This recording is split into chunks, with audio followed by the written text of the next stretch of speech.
नमस्कार दोस्तों, मेरे चैनल में आप सभी का फिर से स्वागत करता हूं।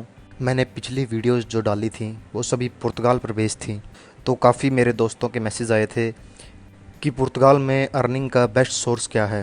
तो चलिए हम आज इस बारे में ही बात करेंगे कि पुर्तगाल में हम अच्छे पैसे किस काम के ज़रिए कमा सकते हैं। तो चलिए शुरू करते हैं। पुर्तगाल में यदि आप 40 घंटे सप्ताह में अगर 40 घंटे काम कर रहे हैं तो मंथली इनकम आपकी 600 से 800 रुपये तक होगी, जिसमें अगर आपके टैक्स को मिलाया जाए तो 1000 के पास पहुंच जाती है। अगर आप लोकल किसी के पास काम कर रहे हो तो आपकी इनकम इतनी ही होगी मैक्सिमम।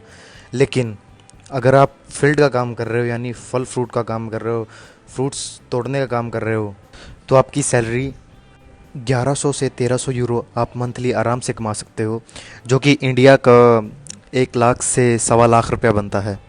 और इस काम में आपको कोई इन्वेस्टमेंट भी नहीं करनी होती। और इसमें अगर आपको पुर्तगाल की लैंग्वेज ना भी आए, क्योंकि अगर कोई व्यक्ति इंडिया से वीज़ा लेकर पुर्तगाल जाता है तो उसको पुर्तगाल की सीखनी होती है, जो कि इंडियन के लिए बहुत ही मुश्किल भाषा होती है। वहाँ पर इंग्लिश केवल 10-15% ही बोली जाती है। आपको पुर्तगाल में रहने के लिए पुर्तगीज़ी सीखनी ज़रूरी होती है। इस वजह से हमारे इंडियन लोग फल फ्रूट तोड़ने का काम ज़्यादा पसंद करते हैं, क्योंकि वहाँ पर ना आपको लैंग्वेज का कोई प्रॉब्लम होता है और ना कोई अन्य किसी प्रकार का प्रॉब्लम होता है। और अगर हम यहाँ पर डॉक्यूमेंट्स की बात कर रहे हैं, पीआर या फिर टीआर की बात कर रहे हैं, तो लोकल किसी के पास काम करने की बजाय अगर आप फील्ड में काम कर रहे हो, फल फ्रूट का काम कर रहे हो, तो उसमें पेपर आपको डॉक्यूमेंट मिलने की ज़्यादा प्रोबेबिलिटी होती है, यानी कि ज़्यादा चांस होते हैं।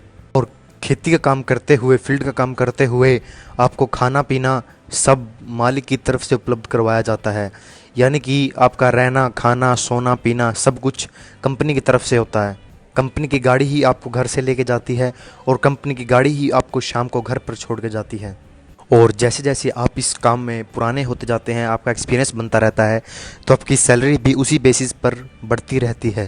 और अगर आप फल फ्रूट का काम नहीं करना चाहते तो आपको सबसे पहले पुर्तगीज़ लैंग्वेज सीखनी होगी, क्योंकि पुर्तगीज़ लैंग्वेज सीखने के बाद जैसे ही आपके पास टीआर आती है तो आप तभी अपना काम शुरू कर सकते हैं, अपना बिजनेस कर सकते हैं। क्योंकि पुर्तगाल एक ऐसी कंट्री है जहाँ पर बिजनेस करने के लिए आपको ज़्यादा पैसे की ज़रूरत नहीं होती। आप थोड़े पैसे में भी, थोड़ी इन्वेस्टमेंट में भी अपना काम कर सकते हो, क्योंकि यहाँ पर अपना काम करना अन्य किसी कंट्री की तुलना में, जैसे पेरिस, पोलैंड, स्विट्ज़रलैंड से सस्ता पड़ता है। आप थोड़े से पैसे में ही अपना छोटा मोटा काम कर सकते हो। वैसे तो ये काम पर डिपेंड करता है कि आप क्या काम कर रहे हैं, लेकिन अगर आप किसी कॉफ़ी शॉप खोलते हैं, कोई स्नैक की शॉप खोलते हैं, तो उसमें आप मंथली 1500 से 2000 रुपये आराम से निकाल सकते हो। अगर आपकी एवरेज सेल 100 से 150 रुपये बन रही है, यानी कि आप दिन का 100-150 रुपये की सेल कर रहे हैं, तो और ऐसा काम करने के लिए आपको सिर्फ 8 से 10 हज़ार यूरो की इन्वेस्टमेंट भी बहुत है। 8 से 10 हज़ार यूरो की इन्वेस्टमेंट करने के बाद आप अपना कॉफ़ी शॉप, स्नैक शॉप खोल सकते हैं आराम से। अगर आप अन्य किसी प्रकार का काम करना चाहते हैं, तब भी 8 से 10 हज़ार यूरो की इन्वेस्टमेंट बहुत है। अगर आप में किसी चीज़ का हुनर है, जैसे आप मोबाइल का काम करना चाहें, मोबाइल के काम की भी बहुत डिमांड है पुर्तगाल में, लेकिन उस पर इन्वेस्टमेंट डिपेंड करती है कि आप किस प्रकार के मोबाइल या फिर क्या बेच रहे हैं अपने मोबाइल शॉप में। जैसे अगर आप रिपेयरिंग का काम कर रहे हैं, तब भी पुर्तगाल में इसकी बहुत डिमांड हो रही है अभी भी। जैसे कि मैंने आपको बताया था कि अपना बिजनेस करने के लिए सबसे पहले आपको पुर्तगीज़ी सीखनी होगी। पुर्तगीज़ी सीखने का सबसे आसान तरीका यह है कि जैसे ही आप पुर्तगाल में पहुंचते हो तो पुर्तगीज़ी गवर्नमेंट की तरफ से हर इंडियन बंदे को, हर एशियन बंदे को एक सर्विस अवेलेबल करवाई जाती है, जो सर्विस होती है कि आप फ्री में पुर्तगीज़ी लैंग्वेज सीख सकते हो। सिर्फ आपको 15 यूरो एडमिशन फ़ीस भरनी होती है, उसके बाद आपको फ्री में पुर्तगीज़ी लैंग्वेज की कोचिंग दी जाती है।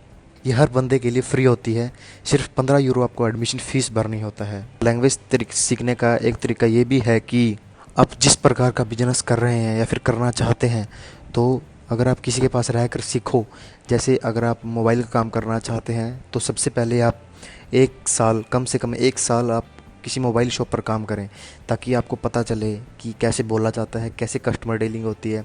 ये आपके लिए बहुत बेनिफिट होगा अगर आप काम करने से पहले किसी के पास काम कर रहे हैं। तो चलिए आज की वीडियो में इतना ही, आपसे विदा लेना चाहूँगा। और अगर आपके दिमाग में कोई मेरे ये क्वेश्चन है तो आप कमेंट बॉक्स में मुझसे पूछ सकते हैं। मैं कोशिश करूँगा कि उन कमेंटों का जवाब जल्द से जल्द दे सकूँ।